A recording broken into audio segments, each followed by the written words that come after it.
This is Bahamas Drill Journalist, where we explain the lives of some of the most dangerous criminals, kingpins and most wanted people of the Bahamas.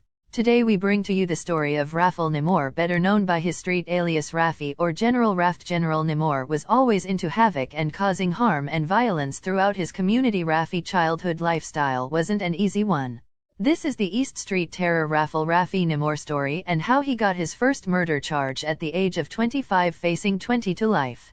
Raffy Nimor started to party at an early age. Most times Raffy frequently hits up a joint called Cocktails and Dreams, a nightclub located West Bay Street near the Arawak tourist destination.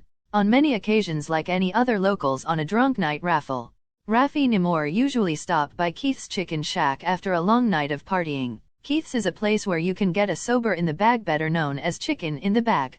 To this day the restaurant was closed due to the pasting of Mr. Keith himself. His kids tried to renovate and reopened, but it wasn't as successful as the past restaurant.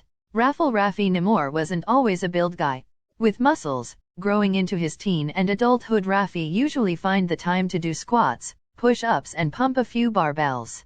Raffy has many family members that is well connected in many areas such as Fox Hill, Baintown, Kemp Road, and Anglerston communities. Raffy has a nephew who is a top shooter for his gang, the Mad Ass, called Rashad Eyes Paul, and Raffy also has a nephew who is putting on for the Mad Ass in the music industry, and he goes by the name of FMF Raffy. Both nephews is brothers. Raffy Nimor, better known as Raffy, is the now leader of the Mad Ass gang due to his past accomplices passing due to the war in the Bahamas amongst gang violence. The Mad Ass gang was originated back in the early 2006 after founder of the 2005 One Order gang, accompanied by boss Notorious Fox and his right-hand man Yogis, who co-accused is Stephen Stubbs, who awaits trial for the murder of a police officer. Yogi died in prison in 2021. The Mad Ass gang and the One Order gang wasn't the only gang that spiraled around that time. Fire and theft, a gang from the Nassau Village community, came aboard the gravy train. Most of these men came from two sets of gangs that claim the lives of many others, and that was the Dog Pound Gangsters and the Oakland Raiders, better known as the Teflons. Raffy Nimor, better known as Raffy, was convicted of manslaughter in the 2007 shooting death of a Cocktails and Dreams nightclub security guard. At the age of 25, Raffy was sentenced to 5 years in prison. By our documents and our reports we have information that gang leader Raffy Nimor was found guilty of manslaughter by provocation in the death of Cocktails and Dreams security guard Huel Charles Ferguson. Mr. Ferguson was killed outside the club on August 30, 2007. General Raffy Nimor's attorney Wayne Monroe, now head of national security, submitted that, based on the verdict, the jury felt the deceased caused his client to lose self-control. He noted that General Nimor had already spent 19 months in prison awaiting trial and that 5 to 8 years imprisonment was maximum penalty in such cases. The judge, Mr. Isaac, wasn't bargaining and General Raffy wasn't getting a slap on the wrist. He remained in prison. In 2010, police have launched an active investigation into an apparent mix-up, which caused a prisoner to be released from police custody. Deputy Commissioner of Police Force at the time, Mr. Marvin Dames, was left shocked and in a rage as he speaks to reporters and says he is demanding answers after Raffy Nimor was wrongfully released by officers of the Central Police Station. Raffy or General Nimor had appeared in court 5 on an attempted murder charge. However, the matter was discharged by the magistrate, and when General Raffy Nimor was returned to Central Police Station, he was released.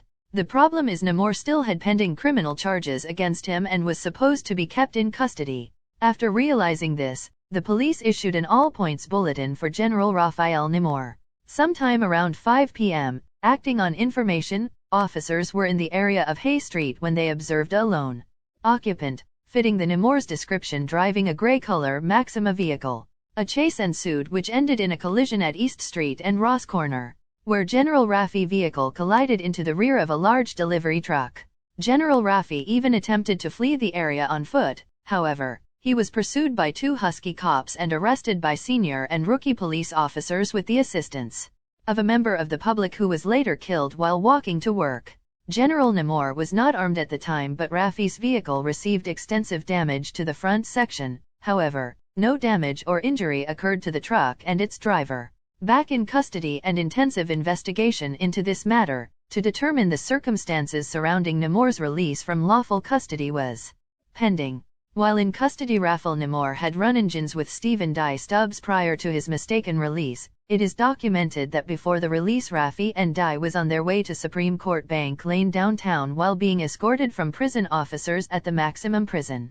Less than 2 feet away from each other, the two gang bosses, General Raffy Nimor and General Stephen Stubbs, had exchanged a few words. Showing no remorse, no care or regret for oppression and disrespect, suddenly General Raffy Nimor reacted and snugged Stephen Stubbs. Stubbs gained a busted head and was beating like a piece of meat. Stubbs was hit amongst his jaws with Raffy's handcuffs while prison officers was trying to separate the men. General Nimor caused General Stephen to receive several lacerations to the skull, face, and neck. Stephen Stubbs' brother Hugo and Di's fiancée Carolyn Pinder was at the courthouse attending Di's court case when the Raffy Nimor and Di brother Hugo threatened Raffy and told him he wish he gets bail so he can kill him dead.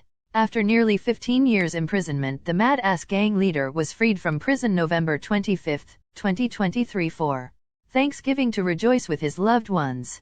Signed, General Nimor has been freed from prison. It is alleged that General Raffy placed a hit on I's brother for unpaid monies owed to trusted dope. It is also alleged that Fox from Bojan placed a hit on one of Raffy's youngings who switched up. He goes by the name of Edlin T-Boy Cervera. Rumors that T-Boy gave out Courtney Belton aka 38 location, and had him killed.